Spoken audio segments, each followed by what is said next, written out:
Hi, Harry Alexander. I'm a transition coach. I help people to transition successfully. Today, I'm going to talk about keystone habits and how they help us to form positive habits. In the last 9 months, and I think this will be a very familiar story you must have heard from a lot of people, is weight gain. I gained 10 kgs in a span of maybe just 2 or 3 months, 2.5, 3 months, as soon as the lockdown started. And then there was a trigger. Oh my God, I have put on weight and I need to lose it. To put on weight, it was the complete loss of attention, because there was a rhythm pre-COVID, pre-lockdown. There was a habit, there was a rhythm, there were routines that were set up. Suddenly, when they were taken away, you were exposed to something new. Work from home, lot of pressure, you don't know how to tolerate, and lot of eating, totally unattentive eating, and that led to my weight gain. So when the trigger occurred, I again lost the weight, and this is the time when keystone habits came to my rescue. You must have heard about keystone habits. What are these keystone habits? Keystone.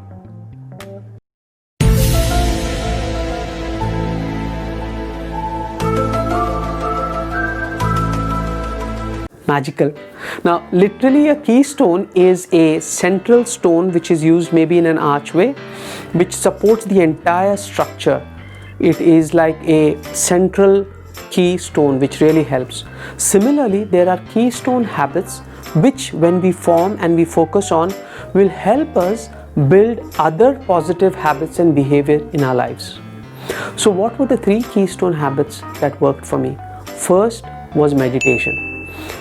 I have been meditating for the last 5 years, maybe around 1,500 hours of meditation over the last so many years. So I went back to that practice. Meditation immediately helps you to start paying attention to what is happening. It improves your self-awareness. What am I doing? Why am I doing? Oh, these are my thoughts. So I started with meditation. The second thing I started was physical exercise. I started putting in small amount of time, 10 minutes, 15 minutes, 20 minutes, slowly increasing it to physical exercise daily, consistently.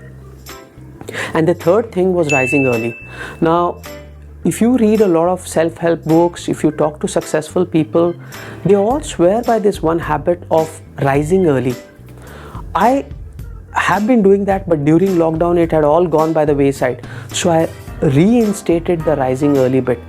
Up at 4:30, do your physical exercise, spend time on meditation. These 3 keystone habits then helped me to develop other habits like intermittent fasting. I made it a habit of eating for 8 hours only. All these together helped me to lose all the excess weight that I had gained in the last COVID lockdown period. So if you are going through any challenge of losing weight or having difficult habits that have been formed over the lockdown period, you can take the help of keystone habits. Start with one single keystone habit. If you think you can start a physical exercise because you are inclined to it, start with it. If you think you can start meditating, start. If you think all these 3 are not in your scope, start with journaling what's happening in your life. Maybe your problem now is you are doing too much of binge Netflix watching or too much on the phone. Start journaling. What am I doing during my day? That very observation of your day over a period of 3 days, 4 days will give you a trigger which says, hey man, I think I can do something else during this time. See how it goes. All the best. Bye for now. May the force be with you.